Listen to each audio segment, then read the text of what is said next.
Everyone seeks happiness. That is our nature. But to be successful in our search, we require some knowledge. If we start out from a wrong premise, everything that follows will be wrong.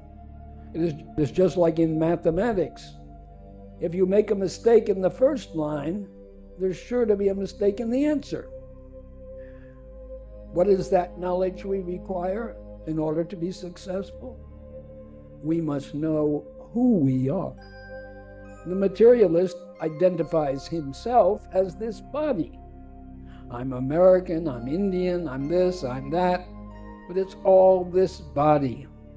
No matter how diligently he searches for happiness, he will always be unsuccessful, because the nature of this body is birth, old age, disease, and death.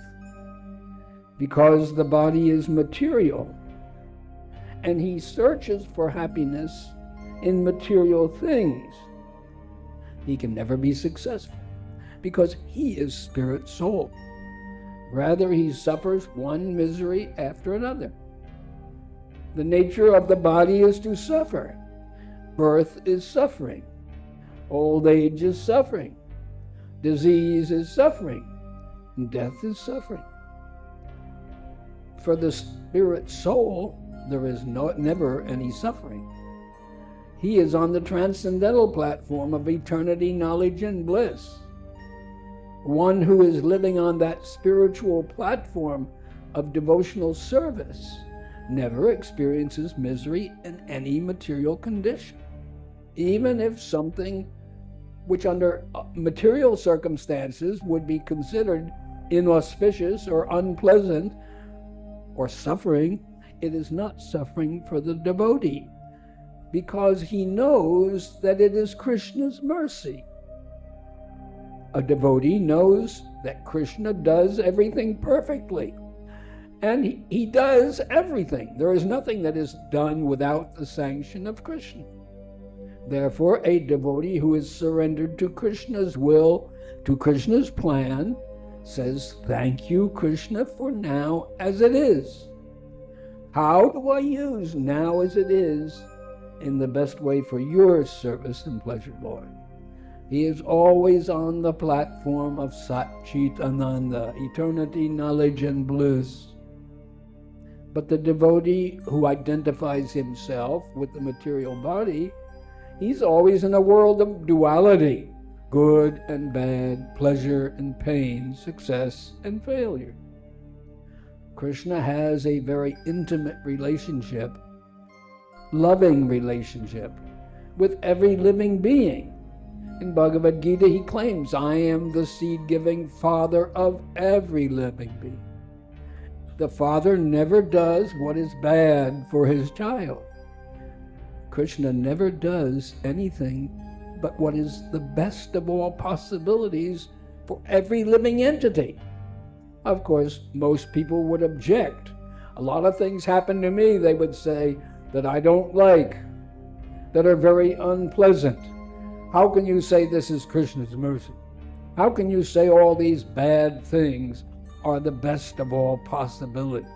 It goes back to what we said at the beginning. If you make a wrong assumption at the beginning, everything that follows will be wrong, because most people assume that they are this body. They naturally suffer the pains and pleasures of the body, which are always in duality. They are never on the spiritual platform of Satchitananda. As we said, everyone has an intimate, loving relationship to Krishna. But that intimate, loving relationship to Krishna can only be realized in proportion to our surrender.